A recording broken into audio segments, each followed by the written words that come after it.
Fenêtre sur cœur, c'est l'émission humanitaire qui a pour objet aujourd'hui d'être dans la rue et d'essayer de prendre la température de ceux qui ont tout perdu, ceux qui n'ont plus rien. Et Fenêtre sur cœur aujourd'hui est avec Eliane, avec Cuisine Ellie, une association villeurbanaise qui a pour objectif de cuisiner pour les sans-abri. Alors Eliane, bonjour. Parlez-moi de cette nouvelle association. Association Cuisine Ellie qui a vu le jour en 2017, qui a pour but effectivement la cuisine pas chère, avec justement l'éco-cuisine avec des restes de frigo. Et depuis quelques temps, on a pour ambition donc de livrer des repas à des sans-abri, des personnes en fragilité sociale. En collaboration avec l'association villeurbanaise Donner la main don de soi qui va commencer ses maraudes au mois de novembre, tous les mercredis. Alors on voit qu'il y a un élan de solidarité parce que l'hiver c'est la période la plus difficile pour les sans-abri. Il fait froid, on a du mal à trouver un logement, on se cache quelque part. Et cette détresse, Eliane, vous la connaissez puisque vous aviez répondu à un appel de Donner la main don de soi dans le passé et vous avez logé un sans-abri. Oui. Tout à fait. Donc, comment ça se passe de loger un sans-abri? Eh bien, rien d'exceptionnel en fait. On discute le soir, on partage des choses intéressantes, on apprend effectivement que personne n'est à l'abri de ce qui arrive à ceux qui sont dehors. Et puis, il y a la confiance qui s'instaure et puis beaucoup d'humilité aussi.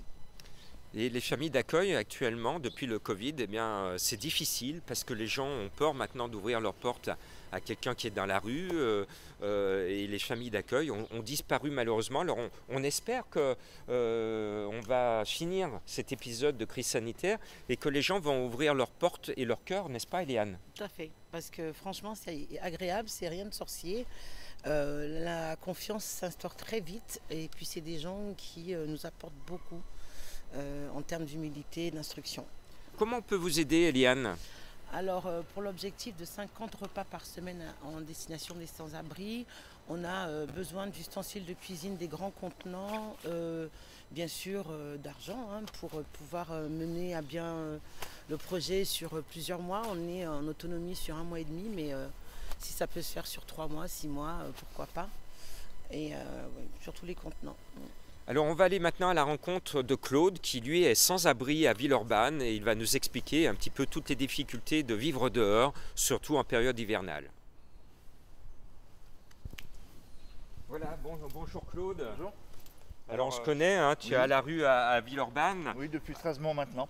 Alors, qu'est-ce qui t'a conduit à être à la rue en quelques mots? C'est que ma mère, elle est très méchante et elle a essayé de me tuer.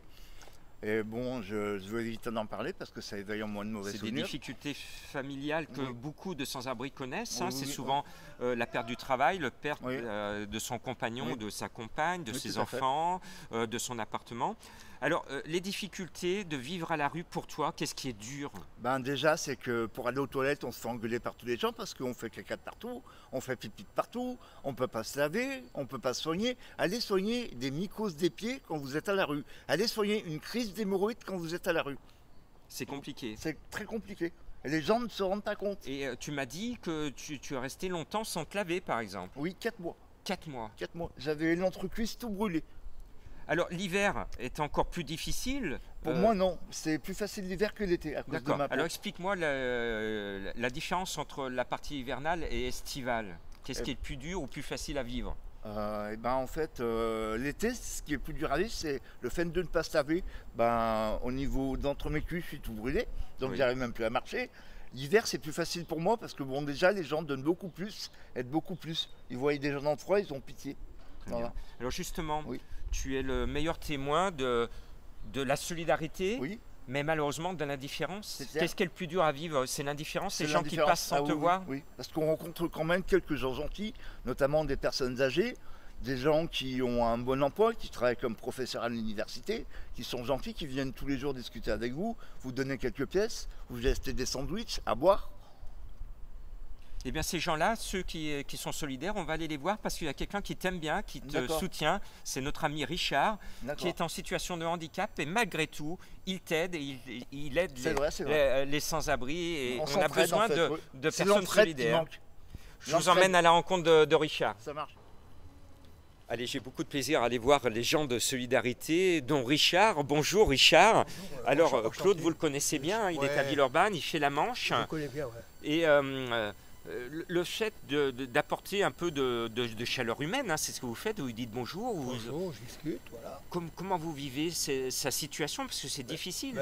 Je vois la misère dans la rue, ça fait mal, parce que je mets à sa place. Bon, donc c'est tout à fait logique. Imagine que je suis dans la rue, je peux avoir les mêmes problèmes. Alors, je lui dis, j'ai un toit, c'est déjà bien, mais il faut aider les autres. C'est important, c'est très important. Voilà. Et le fait que des personnes passent devant ces sans-abri, comme devant Claude, sans les voir, est-ce que ça vous ronge le cœur? Ouais, ça fait mal, il y en a qui ignorent, ça fait quelque chose. On est des humains, comment il faut. Le cœur, c'est que ça de cœur. C'est très important, hein. Mais ça me fait mal. Sensibilité. Voilà, alors il faut qu'on soit solidaire. C'est pour ça qu'avec l'association Cuisine Elie, avec Eliane, on va essayer, avec l'association Donner la main dans le soi, de s'unir, de distribuer en maraude de quoi manger, Tout à fait. mais également les couvertures, les effets chauds, les parkas, et puis de la chaleur humaine, La n'est-ce chaleur pas? humaine, oui, des chaussettes chaudes, oui, surtout des couvertures. Tu parlais des, Oui. voilà, et puis de la soupe, voilà. Et puis des des sacs. repas, Voilà, froids, des repas. parce que effectivement, quand on leur donne des repas, tu m'as dit, Oui. il vaut mieux qu'ils soient des froids à la base, sinon. Voilà, pas alors agréable les à repas goûter. qu'on va distribuer avec Donner la main dans le soi et avec votre association, c'est des repas froids pour qu'on puisse leur donner à n'importe quelle heure à manger. Et il faut ouvrir nos cœurs, nos portes, et vous pouvez suivre l'association Cuisine Elie, on est de tout cœur avec vous. C'était l'émission Fenêtre sur Cœur, merci de nous suivre. Merci. Merci pour eux.